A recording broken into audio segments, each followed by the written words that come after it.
شاني. أنا القرآن رباني وعلى في الورى شاني. أنا القرآن أدبني. أنا القرآن نقاني. L'islam, depuis ses débuts, il a brisé toutes ces barrières linguistiques, les barrières de couleur.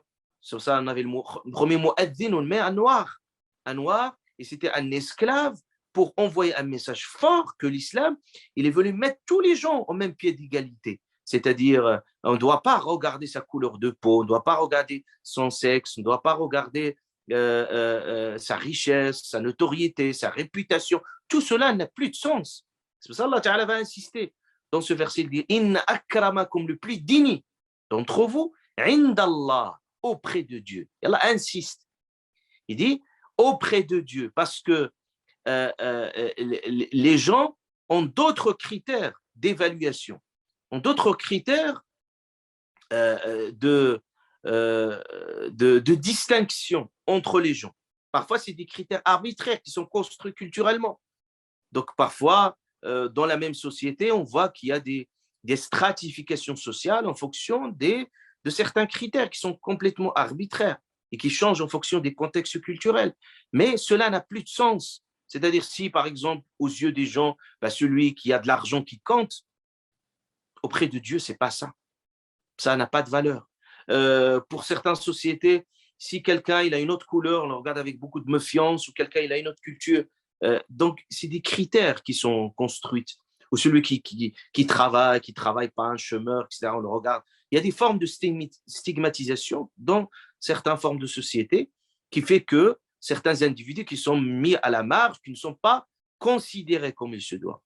Donc, l'islam, il est venu abolir cela. Dire, non, quand vous entrez dans une mosquée, vous n'allez pas poser la question, celui à vos côtés, il est riche, il est ministre, ou il a un tel statut professionnel, il est père, mère, peu importe ces considérations, n'ont plus de sens. Donc, vous êtes tous au même pied d'égalité, c'est-à-dire tout le monde. C'est-à-dire, le prophète a annoncé ça clairement, il dit « Kullukum li Adam » vous êtes tous venant d'Adam. Il parle de l'humanité, vous venez tous de Adam. Et Adam, c'est quoi? Min turab. Il dit clairement dans son discours, le sermon du prophète, le sermon d'adieu, c'est un sermon de la déclaration des droits de l'homme qu'on parle aujourd'hui. C'est un vrai discours fondateur. Quand il dit la fadl, il n'y a pas de favoritisme entre un noir et un blanc, entre un arabe et un non-arabe, illa bittaqwa.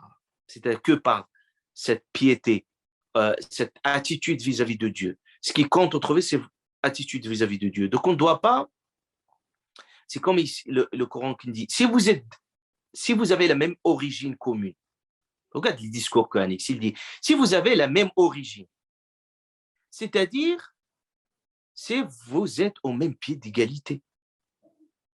Parce que l'eugénisme, ce qui a donné naissance à certains idiots catastrophiques et qui ont fait des dégâts, par exemple en Europe, particulièrement à travers le fascisme, à travers le nazisme, parce qu'il s'est construit sur une classification des races, qu'il y a des races supérieures, il y a des races inférieures. Et même certains vont prolonger ce discours-là qui prend d'autres formes et d'autres visages, qu'il y a des sous-civilisations, qu'il y a des civilisations qui sont meilleures que les autres. Et ça, c'est très dangereux comme discours. Et c'est sur ce discours-là que se construit le populisme, donc l'enfermement, le rejet de l'autre, la xénophobie, toutes les formes de rejet de l'autre.